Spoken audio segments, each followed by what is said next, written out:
What is going on YouTube? Welcome to Tech Savvy Buyer.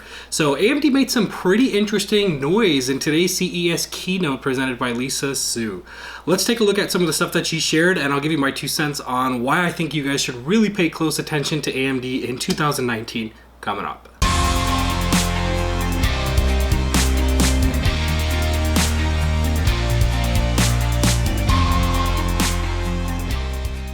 So welcome back. As I mentioned, AMD had a pretty eventful presentation / keynote at CES this year, and today was probably a very eventful day.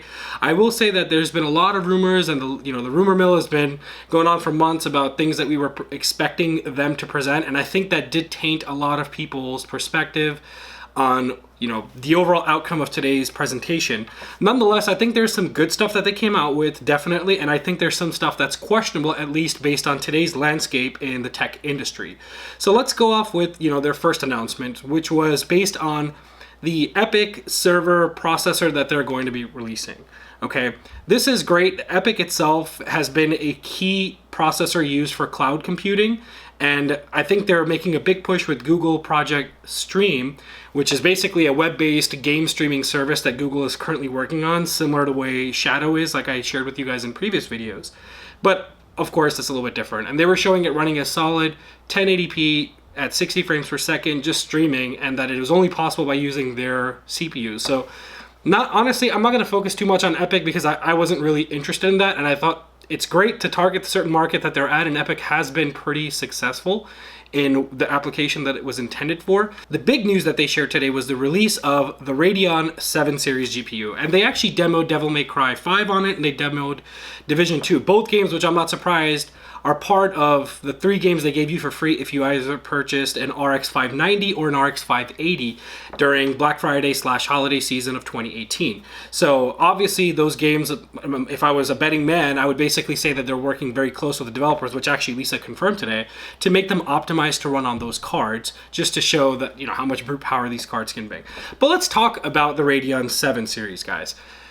There's a few things I'm kind of mixed, and I'll tell you exactly why my feelings are mixed. Overall, I think the card is great. So it's basically their 2nd generation Vega chipset card, okay? It's on the 7 nanometer manufacturing chipset, or die, shall I say, and that's why the card is being dubbed as Radeon 7. Now, they're saying that it's going to come packaged with 16 GB memory, which in itself is too much. I think that money could be better spent somewhere else. There's 60 compute units, and it's supposed to perform 30% better across the board, up to 30%, better than the Vega 64, which was their last year's flagship GPU, or their most high-end one for consumers.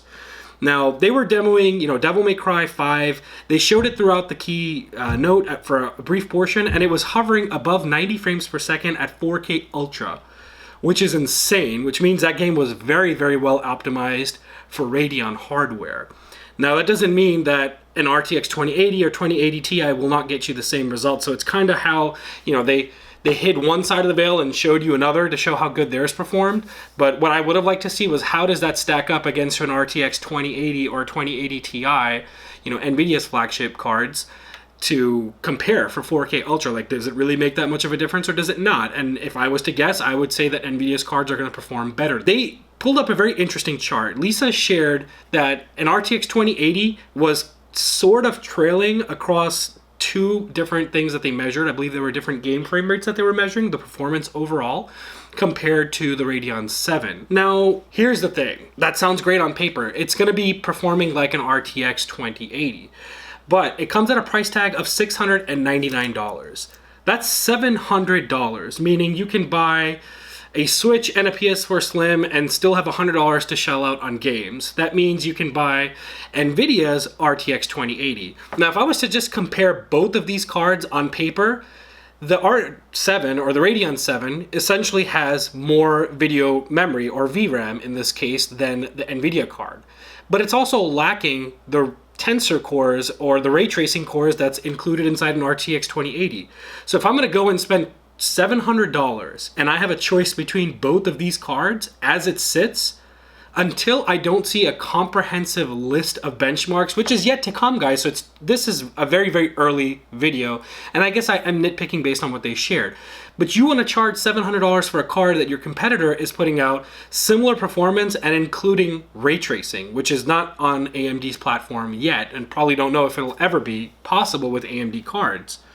I think it's easily a no-brainer at this point to not even get excited about Radeon 7. Now, with that being said, if they came in at a lower price, it would have been more attractive. Now, there is also one thing I'm not telling you guys as part of this, which, because it's a time-limited kind of deal. If you do pre-order that card or you do buy that card, they're going to give you 3 games for free, just like they did during Black Friday of 2018. They're going to give you Devil May Cry 5, Resident Evil 2, and as well as Division 2.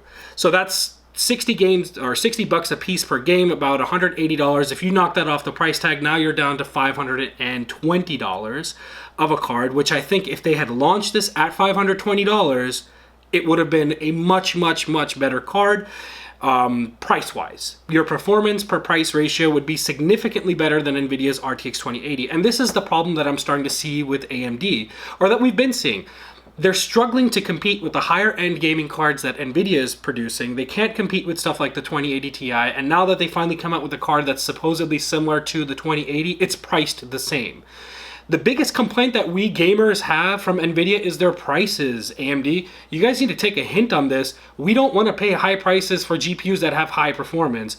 What we were expecting from you guys with the 7nm manufacturing die process is that you were going to be able to provide us graphic cards that have the capability, such as NVIDIA's higher resolution based cards or higher performance based cards, at a lower price. And that's where the entire bubble of rumors was around. Everyone was expecting them to come out and launch the RX 3080, 2080, and 1080, or whatever the name set that people were calling based on the Navi chipset, to dominate 1080p and 1440p gaming respectively. And those are supposed to, tame the 1080 and the 1070 and the 1060 respectively. That's the goal that we were expecting. So the Radeon 7 series, to be honest, that was a complete surprise for me. I had no inclination that they were going to come out with that, but I'm not really too pleased with the pricing that they came out with and the overall performance. I think it's a big step for AMD, don't get me wrong. This is a great step for AMD, showing that they can actually potentially get to high performance gaming like NVIDIA is at. So that's great, and I think in the coming years, you're going to see them close that gap more accurately and possibly get us better price stuff. Because the one thing that Lisa really does show in her presentation, her body language, and just generally the direction she's taking that company, is they do care about the consumers, they do care about the gamers. They're not all greedy about money and revenue, such as we see with their competition, whether be it Intel and NVIDIA in this case. To sum it up, on February 7th, you will be able to buy a Radeon 7 series GPU for $700 and get 3 free games with it that are worth $60 a piece. So essentially, you'll be paying $520 for this. That's if you wanted to buy those 3 games as well. At this point, I wouldn't recommend anyone that if you've been sitting with $700 in your pocket waiting to buy a graphic card, that definitely wait for the R7. But what I will say, you should see the benchmarks, and I'm going to give you guys benchmarks as well once the card drops, because I'm going to buy it just to benchmark and actually see, is this worth comparing to an RTX 2080? And we'll take it from there. So in a nutshell, I think it was kind of lackluster for me personally. I think it's great they're doing the stuff that they are, but I wanted to see the more mid-tier GPUs coming in at better pricing than NVIDIA. If you can't beat them in the high end, destroy them in the mid and low end gaming. That should have been their strategy. I don't know why they kind of dipped or delayed on basically sharing that. So who knows if that's even real. If Navi's graphics that everyone's been talking about is going to be shared with us this year, we're yet to find out. So I'll keep you guys posted. Stay tuned to the channel. Of course, if you guys are still here, do drop a like and subscribe to my channel, as it does help it grow. Anyway, so another thing that they did share was the Ryzen 3rd gen CPU processors. Now, they didn't give us a whole lot of specs. They didn't give us, the core frequencies. They didn't tell us the different tiers that we'd get, or, Ryzen 3, 5, and 7, what the names would be. They didn't tell us if we'd get the X versions or the non-X versions, the ones that can be overclocked, and obviously they didn't tell us any pricing of it either.